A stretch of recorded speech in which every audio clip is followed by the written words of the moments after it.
या फिर कहीं रुपया पैसा अटक गया हो, नहीं निकल रहा हो, किसी व्यक्ति से कोई काम करवाना है, वो काम नहीं कर रहा, कोई फाइल आगे नहीं बढ़ रही है, कोई कार्य अटक रहा है, तो एक जल के पात्र में जल भरकर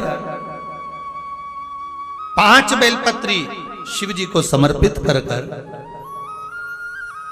कुंदकेश्वर महादेव का नाम लेकर एक सफेद पुष्प बेलपत्री के ऊपर जो शिव जी को चढ़ाई है उस पर समर्पित कर जल जो लेकर गए हो, अपनी उस कामना को कर कि मेरा ये कार्य अटक रहा है, ये कार्य नहीं हो रहा, कुंदकेश्वर महादेव का नाम लेकर धीरे धीरे जल की धार चढ़ाइए। और एक बात हमेशा याद रखना, फिर निवेदन कर रहे हैं, अच्छे से समझ लेना, शंकर जी पर जब जल चढ़ता है, शिव जी का जब अभिषेक होता है, शंकर जी पर जब जल चढ़ाया जाता है, दूध चढ़ाओ, जल चढ़ाओ, कुछ भी चढ़ाओ, पर एक बात का स्मरण अपने जीवन में होना कि इतने ऊपर से मत चढ़ाना कि जल चढ़े और छींटे आपके ऊपर। बहुत ध्यान दीजिएगा।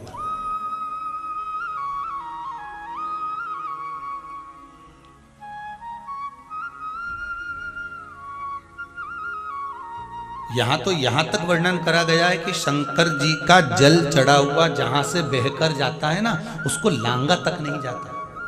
यहाँ लांगते हैं क्या? नहीं ना, परिक्रमा भी करेंगे तो वहीं से लौट कर वापिस इधर जाएंगे।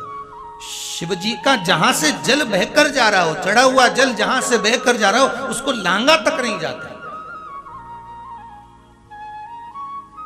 और कई लोग बड़े बड़े आनंद में शंकर जी पे इतनी ऊपर से जल चढ़ाएंगे तो वो छींटे पूरे अपने ऊपर आना चाहिए, शरीर पर आना चाहिए। नहीं नहीं, उसका दोष है महाराज, उसका दोष है।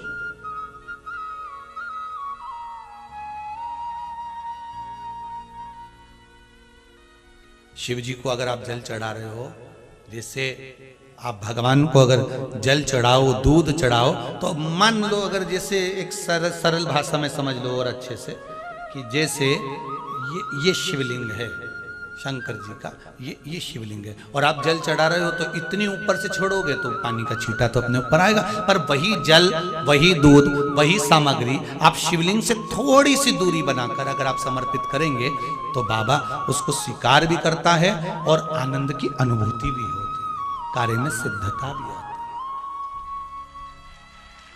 कार्य में उसकी सिद्धता भी।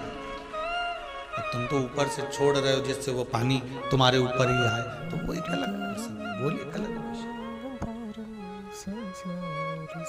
बहुत ध्यान देना महाराज, भगवान को कभी भी कोई भी सामग्री, जैसे भगवान के मंदिर में अगर फूल चढ़ाने जा रहे हो, भगवान के मंदिर में अगर पुष्प समर्पित करने जा रहे हो, तो फूल का मुख अपनी ओर नहीं होना चाहिए।